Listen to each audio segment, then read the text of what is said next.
ഞാൻ ഇതുവരെയായിട്ടും ലൈവായിട്ട് സ്പോട്ട് ഡബിങ് ചെയ്തിട്ടില്ല. കോളേജിലൊക്കെ പഠിക്കുമ്പോഴേക്കും മിമിക്രിയും കാര്യങ്ങളൊക്കെ ചെയ്തിട്ടുണ്ട്. കുറെ കാലമായി ചെയ്തിട്ട്.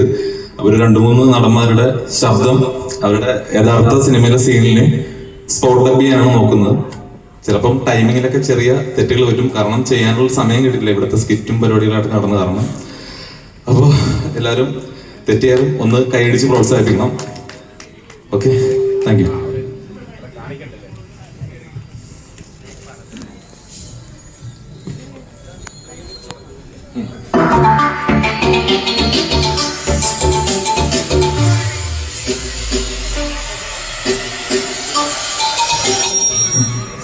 അവന്റെ മകനും ഇവന്റെ മകനും മറ്റവന്റെ മകനും കൂടിയല്ലേ ഇപ്പൊ മലയാള സിനിമ ഉണ്ടാക്കുന്നത്. ഇവിടെ എന്റേതായ സ്ഥാനം ഉണ്ടാക്കാൻ വേണ്ടി ഞാൻ എടുക്കുന്ന സ്ട്രെസ്സുകൾ ചിലപ്പോഴും 3-4 ബിരിയാണി ഞാൻ കൂടുതൽ കഴിച്ചത്. അതിന്റെ പേര് ഞാൻ തടിവെച്ചാൽ നെഗറ്റീവ് മാത്രം പറയുന്ന ചില സോഷ്യൽ മീഡിയയോ മാക്രോ മീഡിയാസ് എന്നെ ബോഡി ഷേമിംഗ് ചെയ്തു കളിയാക്കി. ഒറ്റയ്ക്ക് വഴിവെട്ടി വന്നാണോ ഞാൻ? ഒറ്റയ്ക്ക് വഴിവെട്ടി വന്നവനെ കളിയാക്കുന്ന പട്ടികളെ, ബോഡി ഷേമിംഗ് ചെയ്യുന്ന പട്ടികളെ.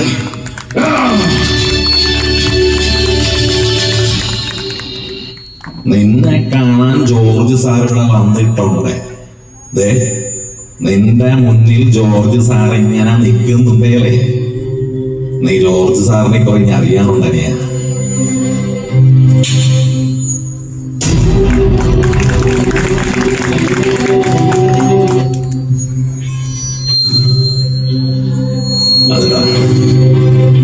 നിങ്ങൾ തെരുവണ്ടികൾ തുറന്നു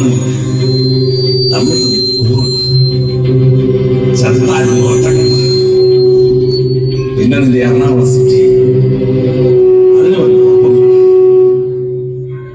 അതുണ്ടാക്കിയിരിക്കുന്നു സിമെന്റിലൊക്കെ കറുത്ത കട്ട പിടിച്ച ചോരമുള്ള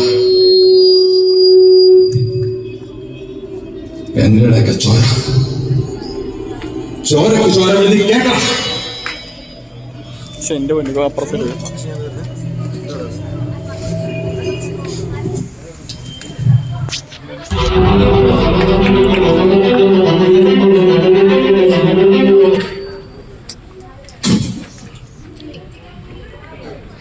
മോളെ, നമ്മുടെ കുര്യാച്ച മുളക് കല്യാണത്തിന് പറഞ്ഞാൽ അവർ തൊടുപുഴക്കാരാണെന്നാ പറഞ്ഞേ. ചെറുക്കൻ കാനഡ നെസ്സാ, നല്ല കുടുംബമുണ്ടാ പറഞ്ഞേ. നിന്നെ കാണാനെന്ന് വന്നോട്ടെ എന്ന് ചോദിച്ചു. ഞാൻ പറഞ്ഞു മോളോട് ചോദിക്കട്ടെ, എന്നെ ചുമ്മാ അറിയാന്ന് പറഞ്ഞു. അച്ഛനേക്കാളും ലോകവരിച്ചോ വിദ്യാഭ്യാസമൊക്കെ മുടക്കാം. മോൾ ശരിക്കൊന്ന് ആലോചിക്കും. ഇല്ല കുമ്പളപ്പം നിന്ന് നടന്നാൽ മതിയോ, അതോ ലോകമൊക്കെ കറങ്ങി സുഖമായിട്ട് ജീവിക്കണോ?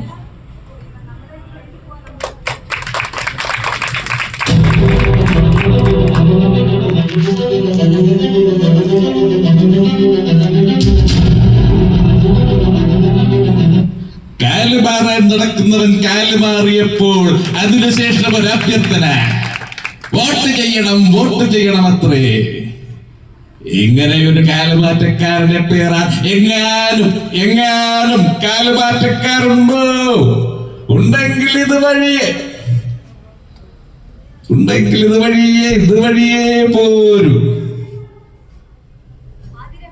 എന്നും പറഞ്ഞുകൊണ്ടാണ് കടയും തുറന്നു വച്ചിരിക്കുന്നത്.